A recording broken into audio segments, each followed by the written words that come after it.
అందరికీ నమస్కారం.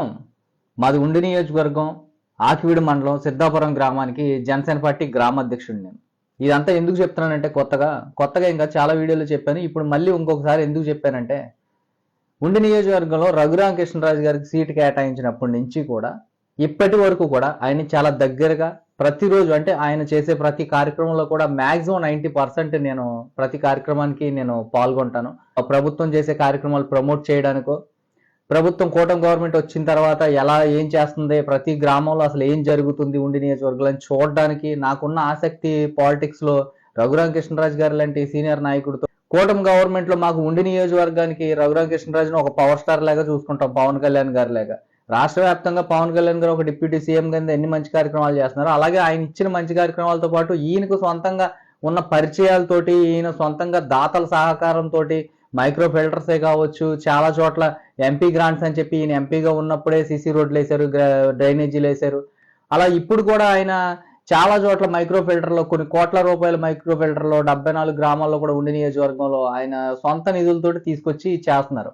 ఇలా ఆయన దాతల సహకారంతో పూడికి తీతలు తీస్తున్నారు, పంట కాలంలో మురికి కాలంలో ప్రక్షాళనలు చేస్తున్నారు, ఆక్రమణలు తొలగించారు, చాలా చోట్ల ఆక్రమణలు తొలగించి శాశ్వత గృహాలు ఉండాలి, ప్రతి ఒక్కరికి ఆక్రమణ అనేది ఎప్పటికైనా సరే ఇబ్బంది పడతారు ప్రజలని చెప్పేసి తొలగిస్తున్నారు. అదేవిధంగా ట్రాఫిక్ సమస్యలు ఏ మండలానికి వెళ్ళినా, కాళ్ళ మండలం వెళ్ళినా, ఆకివీడు మండలం వెళ్ళినా, ఉండి మండలం వెళ్ళినా, ఎక్కడ చూసినా కూడా మాకు పాలకోడేరు ఒకటి తప్ప మొత్తం అన్ని కూడా ఫుల్ ట్రాఫిక్ సమస్యలు. అంటే పాలకోడేరు కొంచెం తక్కువ ఉంటుంది ట్రాఫిక్, ఇక ఎక్కడ చూసినా ఇలా ట్రాఫిక్ సమస్యలు ఉంటున్నాయని చెప్పేసి ప్రక్షాళన కార్యక్రమాలు కూడా చేస్తున్నారు కూడా. ఇప్పుడు కూడా అభివృద్ధి కార్యక్రమాలు టార్గెట్ గా తీసుకున్నారు, ఒక 6 నెలల్లో ఆకివీడు మండలం అభివృద్ధి చెందాలి, ట్రాఫిక్ సమస్యలు ఉండకూడదు, తర్వాత ఇలా పాలకోడేరు అలా ఉండి ఇలా ప్రతి ఒక్కటి కూడా ఒక టార్గెట్ పెట్టుకుని ఆయన నిత్యం వారంలో 5-6 రోజులు ఆయన కంపల్సరీ నియోజకవర్గంలో ఏదో ఒక రిబ్బన్ కటింగ్, ఓపెనింగ్, శంకుస్థాపనలో పనులు పర్యవేక్షించడమో, లేకపోతే నియోజకవర్గంలో ఎలా ఉన్నాయో గ్రామాలని చెప్పేసి విజిట్ చేయడమో ఏదో ఒకటి చేస్తూనే ఉంటున్నారు నిత్యం కూడా ఆయన. సో ఆయన్ని ఇంత దగ్గరగా చూసి ఆయన మీద ఇలా ట్రోల్స్ వస్తుంటే ఈరోజు చాలా బాధ అనిపిస్తుంది. ఎందుకంటానంటే వ్యక్తిగతంగా పవన్ కళ్యాణ్ గారు అంటే రఘురామకృష్ణరాజు గారికి చాలా ఇష్టం.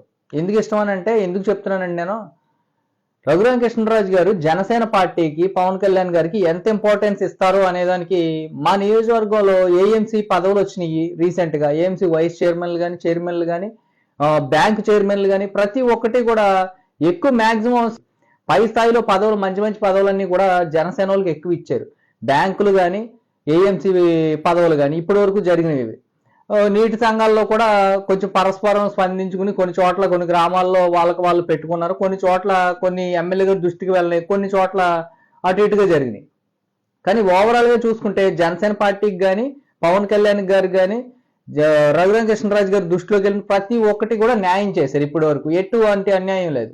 జస్ట్ ఆయన నేను స్వయంగా చూసి చెప్తున్నాను కదా, వీడు ఏ పార్టీ, ఏ కులం, ఏ మతం ఇవేమీ చూడరు ఆయన. అసలు మన కూటమి సభ్యుడా కాదా అంతే చూస్తారు ఆయన. వీడి కూటమిలో ఏ పార్టీ, ఏ కులపోడు, ఏ మతపోడు అవి ఏమి చూడరు ఆయన. కానీ ఆయన్ని పోర్ట్రేట్ చేసేసి ఈ రోజు ఇలాగా ఎవరి బడిదాల్లో ఇలా పోస్టులు పెట్టేయడం, ట్రోల్ చేయడం ఇవన్నీ చూస్తుంటే కొంచెం బాధ అనిపిస్తుంది. దయచేసి వీడియో పూర్తిగా చూడండి, నేను ఎందుకు చెప్తున్నానో కూడా అర్థమవుతుంది మీకు.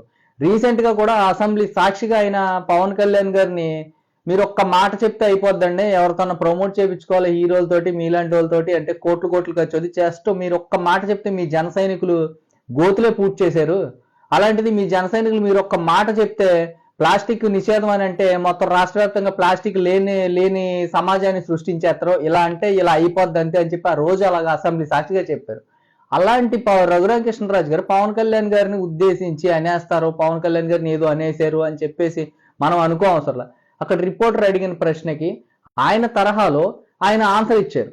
ఇప్పుడు మనకి ఈస్ట్ గోదావరి వెళ్తే ఒకలాగా ఉంటుంది స్లాంగ్, పశ్చిమ గోదావరి జిల్లా వస్తే ఒకలాగా ఉంటుంది, మళ్ళీ అటు కృష్ణా జిల్లా వెళ్తే ఒకలాగా ఉంటుంది. అంటే ఒక్కొక్క ఏరియాలో ఒక్కొక్క మాట తీరు ఉంటుంది. ఇప్పుడు శ్రీకాకుళం వెళ్తే ఒకలాగా ఉంటుంది, ఒక్కొక్క ఏరియాకి ఒక్కొక్క మాట తీరు ఉంటుంది. ఈ ఒక్కొక్క ఏరియాలో కూడా ఒక్కొక్క వర్గానికి సంబంధించి వాళ్ళు పెరిగిన సాంప్రదాయం బట్టి కూడా మాట తీరు ఉంటుంది. ఒక్కొక్క కులానికి సంబంధించి ఒక్కొక్క రకమైన మాట తీరు ఉంటుంది.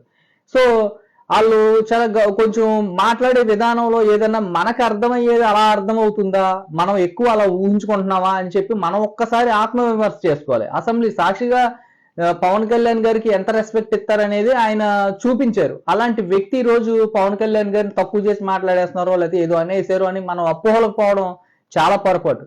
కూటమి అనేది జనసేన, టీడీపీ, బీజేపీ. ఈ కూటమిలో జరిగేది ఏదైనా సరే వేరు పరస్పరం అనుకుంటారు.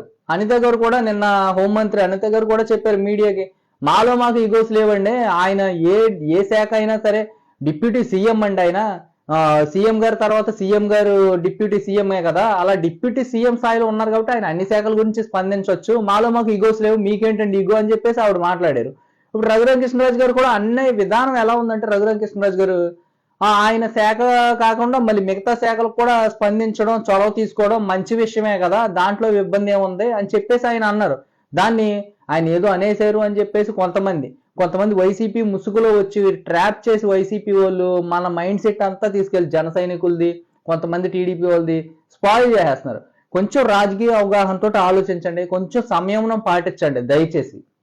కూటమి 15-20 సంవత్సరాలు ఆంధ్రప్రదేశ్లో ఉండాలి అని చెప్పే పవన్ కళ్యాణ్ గారు ఎందుకు అలా మాట్లాడవలసి వచ్చింది? భీమవరం జయసూర్య గారు అనే ఒక ఆఫీసర్ గారు, మళ్ళీ ప్రస్తావించవచ్చో లేదో తెలీదు, భీమవరం ఆఫీసర్ గారు ఏదో అవినీతికి పాల్పడుతున్నారు అని ఫిర్యాదులు వచ్చినాయి నా వరకు, అది నిజ నిర్ధారణ ఏంటో చేసి చూపించడని ఇంకో అధికారికి విన్నవించారు. ఆయనకు నాకు వచ్చిన కంప్లైంట్ ఇదని చెప్పేసి తెలిపారు. ఆ కంప్లైంట్ వివరణ కూడా ఎవరికి ఇవ్వమని చెప్పారు? హోంమంత్రి గారికే రైట్స్ ఉంటాయి కాబట్టి హోంమంత్రి గారికి ఇవ్వండి అని చెప్పేసి ఆయన నివేదిక ఇవ్వాలని చెప్పారు. దీన్ని మీడియా ఛానల్స్ అని చెప్పేసి కొంతమంది వ్యక్తులు చేపిస్తారు. ఇప్పుడు రఘురామకృష్ణరాజు గారిని బ్యాడ్ గా చూపించాలని చెప్పేసి కొంతమంది వీడియోలు చేపిస్తారు. కొంతమంది పవన్ కళ్యాణ్ గారి వర్గానికి, రఘురామకృష్ణరాజు గారి వర్గానికి గొడవలు పెట్టాలని కొంతమంది చేస్తారు. కొంతమంది దీని అంతటిని కూడా పొలిటికల్ గా వాడుకుని ఇలా అన్నారు పవన్ కళ్యాణ్ మీరేమంటారు, రఘురామకృష్ణరాజు గారు ఇలా అన్నారు మీరేమంటారు అని చెప్పేసి మీడియా గొట్టాలు అటుకెళ్ళి ఇంకో దగ్గర పెట్టి ఒకరినొకరు మాటలు అనిపించేస్తారు. వీళ్ళు వాస్తవానికి ఏంటి, ఎండ్ ఆఫ్ ద డే వీళ్ళు ఏమేంటి, 15-20 సంవత్సరాలు కూటమి ఉండాలి ఆంధ్రప్రదేశ్లో.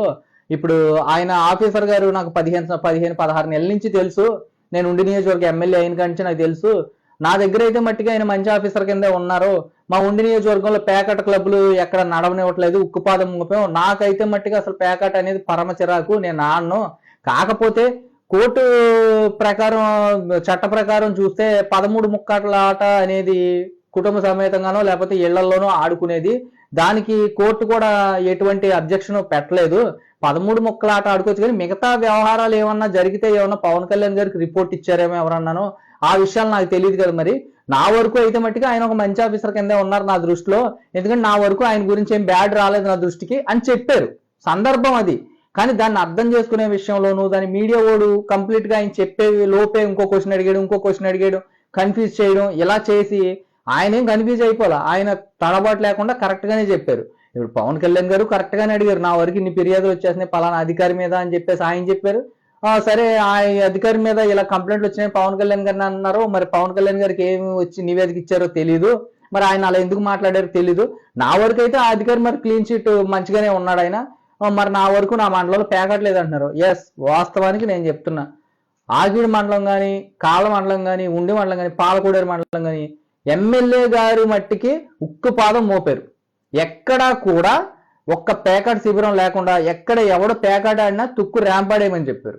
అది వాస్తవం, బహిరంగంగా నేను చెప్తా, ఎక్కడికి రమ్మన్నా సరే చెప్తా. ఒక జన సైనికుడిని, ఒక జనసేన పార్టీ గ్రామాధ్యక్షుడిగా చెప్తున్నా, నాకు ఎమ్మెల్యే గారు ఎటువంటి పదవి ఇవ్వలేదు, లేకపోతే ఎమ్మెల్యే గారికి నేనేం పిఆర్ఓ కింద పని చేయట్లేదు, లేదా ఎమ్మెల్యే గారికి నుంచి నేనేది ఆశించి కూడా ఈ వీడియో చేయట్లేదు, లేదా ఎమ్మెల్యే గారు నాకు ఏది జీతాల రూపంలోనో లేకపోతే తాయిలాల రూపంలోనో ఏమి ఇవ్వట్లా. నేను వ్యక్తిగతంగా ఎమ్మెల్యే గారిని చూసిందే నేను చెప్తున్నా. పేకాట మీద అయితే మట్టికి ఉక్కు పాదం మోపారు ఎమ్మెల్యే గారు ఆ విషయంలో మట్టికి చాలా మెచ్చుకోవాలి. గ్రామాల్లో కూడా సీసీ రోడ్లు, బీటీ రోడ్లు పడినా కూడా ఇవి ఎలా వేస్తున్నారో, రోడ్ల మీద రోడ్లు వేస్తున్నారా, డ్రైనేజీల మీద డ్రైనేజీలు కడుతున్నారా, నిధులు దుర్వినియోగం చేస్తున్నారా, లేకపోతే ఆ నిధులు ఎక్కడ వాడుతున్నారు అని చెప్పి సమగ్రమైన నివేదిక ఆయన ఒక రిబ్బన్ కటింగ్కి వచ్చినా లేదా శంకుస్థాపనకు వచ్చినా మొత్తం డీటెయిల్స్ ఇలా వెళ్ళిపోయి రోడ్డు అమ్మట వెళ్ళిపోయి చూసి మరీ అడుగుతాడు. ఆయన డౌట్ ఉంటే ఆయన ఎక్కడ కాంప్రమైజ్ అవ్వట్లా, ఆయనకి తెలిసి ఏది జరగట్లా, ఏమన్నా తెలియకుండా చెదురు మదురు ఎక్కడన్నా జరిగినా కూడా అది ఆయనకి ఇప్పటివరకు ఆయన దృష్టికి లేదు. అది కనీసం పోలీసు వ్యవస్థ దృష్టి కూడా ఉండకపోవచ్చు అని నేను అనుకుంటున్నాను. ఎందుకంటే ఖచ్చితంగా ఆయన చెప్పేశారు ఎక్కడ పేకాట ఎక్కడ ఆడకూడదు, నియోజకవర్గంలో ఎవడ ఆడినా కానీ తుక్కు ర్యాంపండి అని చెప్పారు ఆయన రఘురామకృష్ణరాజు గారు. సో రఘురామకృష్ణరాజు గారు మాకు ఉండి నియోజకవర్గం వరకు మట్టికి జనసేన అయినా సరే, బీజేపీ అయినా, టీడీపీ అయినా సరే అందరికీ సమన్యాయం చేస్తున్నారు, అందరినీ సమానంగా చూస్తారు. ఆయన దృష్టికి వెళ్తే మట్టికి ఏ సమస్య అయినా, అది ప్రజా సమస్య అయినా లేదా ఏ సమస్య అయినా కానీ ఆయన దృష్టికి వెళ్ళి ఇటువైపు న్యాయం ఉంది అని అంటే అటువైపు న్యాయం చేస్తారు. ఆయన దృష్టికి వెళ్లకుండా మాకేం చేయలేదు, మాకు అది చేయట్లేదు, ఈ చేయట్లేదు అని చెప్పేసి కొంతమంది అపోహలు పడుతున్నారేమో, మరి అవి మాకు తెలియదు. కానీ ఖచ్చితంగా అయితే మట్టికి జయసూర్య గారు అనే విషయంలో కానీ, ఆఫీసర్ విషయంలో కానీ, అవినీతి విషయంలో కానీ, పేకాట క్లబ్ల విషయంలో కానీ రఘురామకృష్ణరాజు గారు ఉక్కుపాదం మోపమని చెప్పారు. అక్కడ ఆఫీసర్లు మోపుతున్నారు. ఇంకా తెలియకుండా ఏమన్నా జరిగితే నియోజకవర్గంలో వాటికి మరి రఘురామకృష్ణరాజు గారు బాధ్యుడు కాదు. పవన్ కళ్యాణ్ గారి దగ్గరికి నివేదిక వెళ్ళినప్పుడు నిజ నిజాలన్నీ బయటపడతాయి. ఆ అధికారి ఏమన్నా రఘురామకృష్ణరాజు గారికి కూడా తెలియకుండా ఏమన్నా చేశారనుకో, నిజాలు బయటపడతాయి. అధికారి తగు చర్యలు అధికారి మీద తీసుకుంటారు. దానికి బాధ్యుడు కాబట్టి ఆయన మూల్యం చెల్లించుకోవాల్సి వస్తుంది. సో ఈ విధమైన మాట తీరులో, ఈ విధమైన సందర్భంలో రఘురామకృష్ణరాజు గారు చెప్పాల్సి వచ్చిందే తప్ప వేరే ఉద్దేశంతో కాదు. అక్కడ పవన్ కళ్యాణ్ గారు కూడా డైరెక్ట్ ఒక స్టేట్మెంట్ ఇవ్వలేదు, పలానా ఆఫీసరు అని చెప్పేసి మాట్లాడాల. ఆయన ఒక ఫోన్ లో మాట్లాడారు భీమవరం సంబంధించిన ఆఫీసర్తో. సమ్ ఆఫీసర్ ఎలాగా అని చెప్పేసి చెప్పారు. అంటే పేర్లు చెప్పకూడదని చెప్పేసి నేను చెప్పట్లా, ఇలా అని చెప్పారు. నివేదిక ఇవ్వండి, ఆయన ఏంటి ఒకసారి క్లీన్ చిట్ చూపించుకోమనండి, ఏమైనా తప్పులు చేయకపోతే, ఒకవేళ తప్పులు చేస్తే మట్టికి చర్యలు ఉంటాయని చెప్పారు. దానికి స్పందించిన ట్రిబుల్ ఆర్ గారు నా వరకు అయితే 15 నెలల కాలంలో ఆయన వైపు ఏం తప్పు కనపడలేదు. ఈ 4 నెలల కాలంలో కూడా, గత 4 నెలల నుంచి కూడా ఉక్కుపాదం మోపైనా అసలు నా నియోజకవర్గంలో ఉండి కాన్స్టిట్యున్సీలో ఎక్కడా కూడా ఉండి నియోజకవర్గంలో ఇంత పేకాట ఆడనివ్వట్లేదు నేను అని చెప్పారు. అది వాస్తవం. మరి మిగతా చోట్ల ఏమన్నా జరిగినా భీమవరం ఇంది కాదు కదా. సో అవన్నీ కూడా మనం ఆలోచించుకోవాలి. దయచేసి రఘురామకృష్ణరాజు గారికి, పవన్ కళ్యాణ్ గారికి కానీ, మెగా ఫ్యామిలీ అంటే కూడా రఘురామకృష్ణరాజు గారికి వ్యక్తిగతంగా చాలా అభిమానం. కూటమిలో రఘురామకృష్ణరాజు గారి గెలుపులో కూడా ఇక్కడ స్థానికంగా ఉన్న జనసేన కావచ్చు, బీజేపీ కావచ్చు, టీడీపీ కావచ్చు, అందరూ కలిసి పనిచేశారు. రాబోయే రోజుల్లో కూడా స్థానిక సంస్థల ఎన్నికల్లో కూడా అదే విధంగా కలిసి పనిచేద్దాం. కలిసి ఉంటే కలసూపం. కలిసి అందరూ పనిచేస్తే ఖచ్చితంగా కూటమిదే విజయం. అదే విడివిడిగా అటు ఇటు చెదిరిపోయారు అనుకో, ఈ విధంగా ఒకరినొకరు అనుకునో లేకపోతే ఏదో అనుకున్నాం, కాన్స్టిట్యున్సీలో ఎవరో మాట్లాడతల్లా. నేను క్లారిటీ వివరణ ఎవరికి ఇస్తున్నానంటే, స్టేట్ లెవెల్లో ఇది ఒక కాంట్రవర్సీ టాపిక్ కింద తీసుకెళ్లిపోయి రఘురామకృష్ణరాజు గారు ఫోటోలు అవి ఇవి పెట్టేసి friendly police, friendly DSP, friendly SI అని చెప్పేసి ఏయో పెడుతున్నారు ఫోటోలు. అది తప్పు. అది ఒకసారి మీరు ఆలోచించుకోండి. ఒకానొక సందర్భంలో మనం అది తప్పురా, అలా చేయడం తప్పు, ఖచ్చితంగా ప్రశ్నించే హక్కు ప్రతి ఒక్కరికి ఉంటది, అది తప్పు అని మాట్లాడిన మనం ఈ రోజు అదే తీసుకొచ్చి ఇదే కరెక్ట్, ఇదే రాంగ్, ఇదే రైట్ అని చెప్పేసి మళ్ళీ కించపరిచే విధంగా మాట్లాడడం, అది కూడా ఒక డిప్యూటీ స్పీకర్, ఒక ఎమ్మెల్యే నియోజకవర్గానికి. ఇప్పుడు ఎమ్మెల్యేగా పవన్ కళ్యాణ్ గారు పిఠాపురానికి ఎలాగో, ఆయన కూడా ఉండికి అలాగా. ఇప్పుడు పవన్ కళ్యాణ్ గారు డిప్యూటీ సీఎం ఎలాగో, ఈయన కూడా డిప్యూటీ స్పీకర్ అలాగా. కాకపోతే ఇక్కడ వచ్చిందల్లా జన సైనికులకి మధ్యలో ఈ కాంట్రవర్సీ, లేకపోతే ఇలాగా ఏంటి కాంట్రవర్సీ స్టేట్మెంట్ అనుకునో, లేకపోతే ఇలా వివాదాస్పదంగా మాట్లాడేశారు, మా పవన్ కళ్యాణ్ ఏదో అనేసారు, జనసేన పార్టీని ఏదో అనేసారు అని మనం అపోహలో మధ్యలో వైసీపీ ట్రాప్ లో పడిపోయి మనం ఇలాగా ఏదో ఫేక్ కామెంట్, ఏదో ఫేక్ వీడియో ఎవడో ఎడిటింగ్ చేస్తే అమనేలు పెట్టిన వీడియోలో తీసుకొచ్చి మనం ఒకరినొకరు అనుకోవడం కరెక్ట్ కాదు. ఎందుకు చెప్తున్నానంటే, ఇక్కడ పైన అధిష్టానం క్లారిటీగా ఉంది, ఒక 20 సంవత్సరాలు ఉండాలి అని చెప్పేసి చాలా క్లారిటీగా ఉన్నది. ఈ రోజు లోకేష్ గారి పనితీరు బాగుంది, చంద్రబాబు నాయుడు గారి పనితీరు బాగుంది, పవన్ కళ్యాణ్ గారు బ్రహ్మాండంగా అన్ని పంచాయతీ ఆఫీసుల్లో కూడా ఒక రికార్డు కొట్టారు. అన్ని చోట్ల కూడా గ్రామ సభలు నిర్వహించి పంచాయతీలో సీసీ రోడ్లు, బీటీ రోడ్లు, డ్రైన్లు, నీటి తొట్లు, కనీసం వేసవకాలం బయటకు వెళ్ళిన ఆ పశువులు తాగడానికి నీటి తొట్లు, మినీ గోకులాలు అని చెప్పేసి ఇలా అన్ని చేస్తున్నారంటే 175 నియోజకవర్గాల్లో ఎమ్మెల్యేల సపోర్ట్ కూడా ఉండాలి.